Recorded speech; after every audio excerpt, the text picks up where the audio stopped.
Olá, nosso tema de hoje está relacionado à legislação e política da comunicação, mais especificamente na questão da publicidade para o público infantil. Houve um tempo atrás aí que não havia se dado importância para isso, né? Até que, por exemplo, algumas publicidades relacionadas à bebida alcoólica, como cerveja, muitas vezes foram utilizados ícones infantis. Para quê? Justamente para criar novos públicos consumidores, porque assim como é um produto, ele é criado, colocado no mercado, ele amadurece e depois tem um declínio de vida, o consumidor é a mesma coisa. Obviamente que o consumidor de bebida alcoólica, cerveja, por exemplo, tem esse ciclo de vida e vai acabar saindo do mercado de uma forma ou de outra, né? Pela faixa etária que adquire. Enfim, e precisa ter novos consumidores. Se não houver uma espécie de doutrina em relação a isto, as pessoas não se interessariam, talvez até muito pela bebida alcoólica, a cerveja, principalmente, que é tratado como uma bebida de ligação social, né? De relacionamento social. Então, o que eu quero dizer com isso é o seguinte, que há alguns anos atrás, na publicidade brasileira, a publicidade de cerveja utilizavam, como eu falei anteriormente, muito ícones do mundo infantil, como, por exemplo, tinha uma que duas pessoas dentro do supermercado batalhavam por uma última caixa de cerveja. Então, essa luta dentro do supermercado tinha todas essas questões do mundo infantil, como se fosse uma perseguição entre o coiote e o pássaro, aquele que vive em eterna briga. Então, por exemplo, eles davam um tiro de bacamarte no outro, da vida real, deles brigando, duas pessoas, e com efeitos especiais fazendo com que cada chubinho daquele saísse a cerveja para fora, né? Aí um corria com a cerveja na mão e o outro escondido desenhava no chão um buraco, e quando ele caía e o packzinho de cerveja ficava no ar, o pessoal pegava para ele, enfim. Mas tinha outros também que, por exemplo, utilizavam tartaruguinha, né? Outros utilizavam, vamos dizer assim, sirizinho.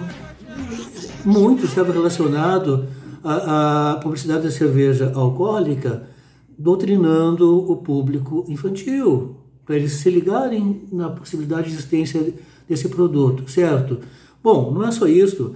A criança é um ser em formação, a gente sabe disso, né? Altamente suscetível, por exemplo, a influências, porque é uma anteninha ligada percebendo o mundo. E como está a informação, tudo absorve. O que acontece também dentro da publicidade? É fazer com que as crianças, elas, por exemplo, sintam vontade de adquirir um produto e, ora, veja só, de repente, a classe social da família, na questão demográfica, não tem possibilidade de oferecer aquele produto, cria uma frustração na criança, né? E isso envolve a família, frustra a família também. É claro que é um assunto muito delicado, não é uma ditadura a gente achar que não pode fazer publicidade para o público infantil de tal forma. Eu acho que não pode mesmo. Quem tem que educar a criança é a família, os valores da família, são os pais, né? Então, o que eu quero dizer isso para vocês é o seguinte, que a publicidade abusou muito do público infantil há um período atrás. E aí teve um período que começaram a se dar conta disso, cortar a publicidade e obviamente, normatizá-la, enfim, porque existe meios para isso, como no meio publicitário, né? Como sempre, ou principalmente outros órgãos mais específicos, e até mesmo o Código do Consumidor fala sobre isso, né? Bem, enfim,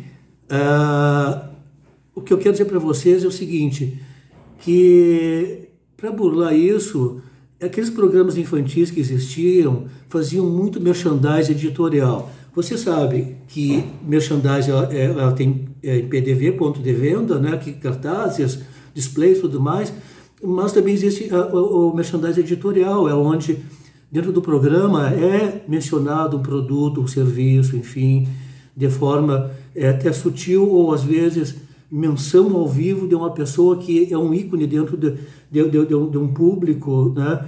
Que é o que ela fala basicamente é lei, enfim. Então existia essas questões, vamos dizer assim, de merchandising editorial, onde as crianças eram envolvidas nisso, mostrando, inclusive havia muita sensualidade naqueles programas infantis, enfim. Se vocês forem no YouTube, procurem programas infantis, vocês vão ver que cada absurdo que acontecia na época e agora está tudo normatizado. E às vezes até certo ponto dentro de um grau de exagero, mas quem sabe isso seja até sadio, né? A Publicidade no Brasil conta com regras bastante rígidas, né?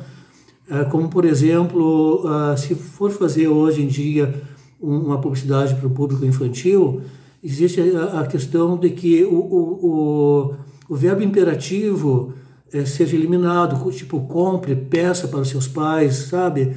Aquela imposição, como lembra do compre, batom, né? Aquelas questões todas estão eliminadas dentro desse contexto da nova publicidade e suas regulamentações, leis, normas, né? Tudo isso. O que eu penso é o seguinte também em relação à publicidade frente ao público infantil. A educação e os valores, como eu falei anteriormente, cabe à família, cabe principalmente aos pais. E não é a publicidade que vai fazer com que isso ocorra, até porque, como eu falei também anteriormente sobre a questão de frustrar as crianças por elas não poderem ter um produto que inclusive muitas vezes já ocorreu de que o fulano de tal tem, e você não tem, sabe aquelas coisas de criança, aquelas birras de criança, e não tem, porque não pode ter, a família não tem condição econômica para isso, cria uma frustração muito grande. E eu não vou exagerar no sentido de dizer por que na sociedade tem muito psicopatas ou outros tipos de doença, talvez venha até certo ponto originariamente dessas questões de que a criança foi frustrada, sempre quis e nunca teve, por exemplo, preconceitos, utilizar preconceitos na publicidade. Lá na década de 20, 30, tinha um sabonete que utilizava um sabão para banho, que tinha uma criança de origem branca e outra de origem negra, né? E aí a criança branca disse, mas a tua mãe não comprou o sabonete tal, né? Poxa, olha que absurdo. Se vocês forem pesquisar isso na internet, vocês vão ver que eu não estou falando bobagem, não. Tem muita coisa absurda que acontecia anteriormente. E quem sabe por isso nós temos hoje em dia na sociedade pessoas problemáticas, políticos principalmente, talvez são pessoas mal resolvidas desde o início, mas não é esse assunto que eu quero falar agora, política. É só da questão publicitária, legislação publicitária, por exemplo, tá? Não vamos expandir para mais nada. Enfim, outra coisa também proibida que muito seduzia as crianças era a questão de brinde com produto, casar brinde com produto, né? E eu me lembro quando eu era criança, a gente ia naqueles armazenzinhos que você comprava aquele sorvete seco e vinha um soldadinho em cima, ou para menina comprava uma caixinha de balinha, vinha um anelzinho de pedra de plástico em cima. Essas questões, assim, tudo que serve para lograr as crianças, enfim, está tudo normatizado. Eu estou mandando essas questões aí, como é que funcionam na legislação, pelo RA de vocês, já que este assunto aqui é tratado especificamente para a aula dos meus alunos na faculdade, mas também eu acredito que possa servir muito bem para um público leigo que queira se informar, não é verdade? Enfim, o que eu quero dizer é o seguinte, e até concluir, que nós temos que sim ter uma vida ética, normatizada para não virar um faroeste, uma vida de cowboy, isso aí como já está em certo ponto vivendo a nossa sociedade, né? Então é para isso que serve a regulamentação publicitária, enfim, eu acho saudável. E eu penso também o seguinte, por que não fazer uma publicidade dirigida aos pais? Não é ele que compra, não é que tem poder aquisitivo. Por que deixar a criança com poder de decisão de compra, que muitas vezes ela não sabe, até porque a publicidade ela enfeita muito um produto, a ponto de que a criança idealiza na sua fantasia algo fantástico, e quando ela vai tirar da caixa de embalagem é apenas um plástico desenhado, mais nada. Frustra também. Então são questões assim, minha gente, que eu penso sim, se a gente está falando de política e legislação da comunicação no sentido de publicidade especificamente, que é dirigido a questões comerciais, nós temos que entender que essas normas, esses regulamentos, essas leis, sim, são um benefício para a nossa sociedade, tá? Mas, como eu também falei há pouco tempo, quais são essas normas, quais são essas leis?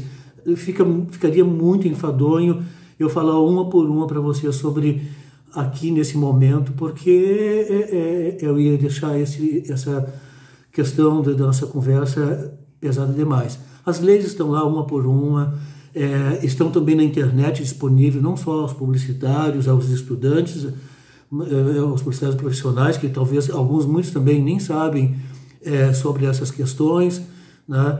Eu acho que o publicitário tem que, sobretudo, ser ético, honesto nas suas propostas de comunicação, não enfeitar o que não precisa e não pode ser mais enfeitado do que ele é em si, né? Então são essas questões que eu estou tentando comentar para vocês agora, ou na verdade comentando agora para vocês, que a gente tem que ficar antenado, tá bem, minha gente? Vamos fazer uma publicidade real, justa e que tenhamos uma sociedade mais sadia, ok? Aquele abraço.